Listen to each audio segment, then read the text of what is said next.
breakdown of how ROCCAT managed to pull out that win. And guys, we got to touch on the Maokai first off. It was last pick, and we heard Zaza say, well, I didn't really care who I was up against because it was going to work anyway. What were your guys' take? Yeah, I also like the fact that he said he didn't care.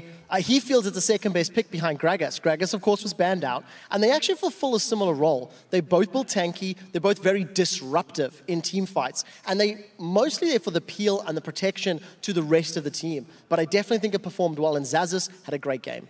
First of all, I think it's great that Zazas is branching out to new champions. But I also want to touch quickly on the Caitlyn pick out again. Deficio mentioned it earlier on with Lucian now out for 4.12, that Genja's options seem to be very, very limited. And I'd like to see him going back to the likes of Kog'Maw that he used to be fantastic on, because up until now, you know, Caitlyn, Lucian being his two picks, when one's automatically out, it's kind of easy to know where Genja's going to go, and maybe even ban that Caitlyn away from him in the future. Yeah, good point. On the other hand, we saw Diamond coming out with not a new pick, but something we haven't seen in a while. Kha'Zix's coming out again. A small buff to him in the patch, but Trevor, really not that impactful. No, it wasn't. It was a very small addition to his damage and his Q. The last time we seen Kha'Zix was in the hands of Cottonex. He picked it in a panicky state, and both performances were below average.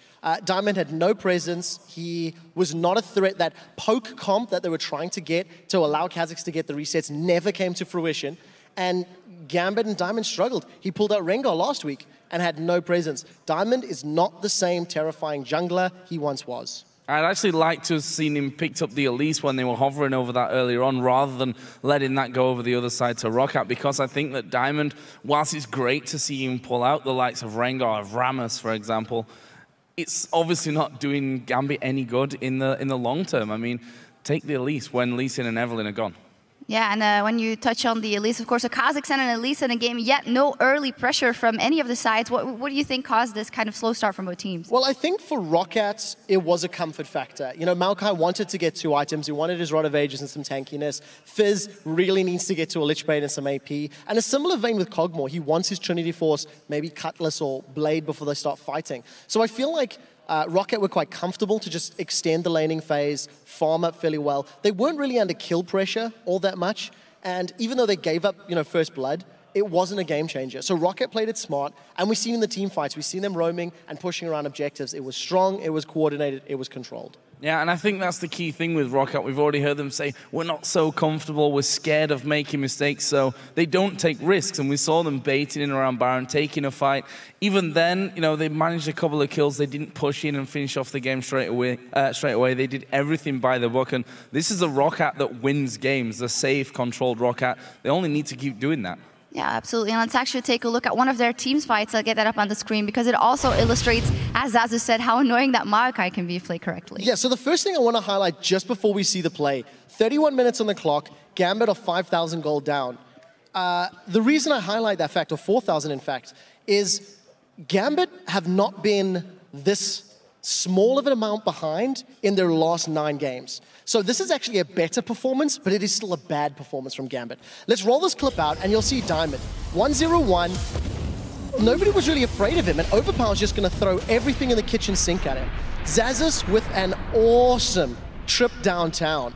Gets pulled 3 screens away, basically. And we can roll the rest of the clip at full speed. Picks up the kill. ROCCAT are just going to surround Gambit and continue chasing. And that's a Sunfire Cave as well as Rod of Ages and the Frozen Heart for Zazas. He's not going down anytime soon. They pick up almost a kill in Genja before grabbing Baron. This was the first Baron of the game. It took a little while longer to close it out, but it was just complete control. From here on out, Gambit had no chance. Also think that Fizz is a champion right now that you have to ban. We've heard the fact that last week, in fact, I think 7 out of 8 games, Fizz was actually banned. We already heard from Deficio about how the Athene's change and less MR really helps Fizz get going. And I think Fizz, especially with someone like Overpower, has already proved that he can do well on that champion.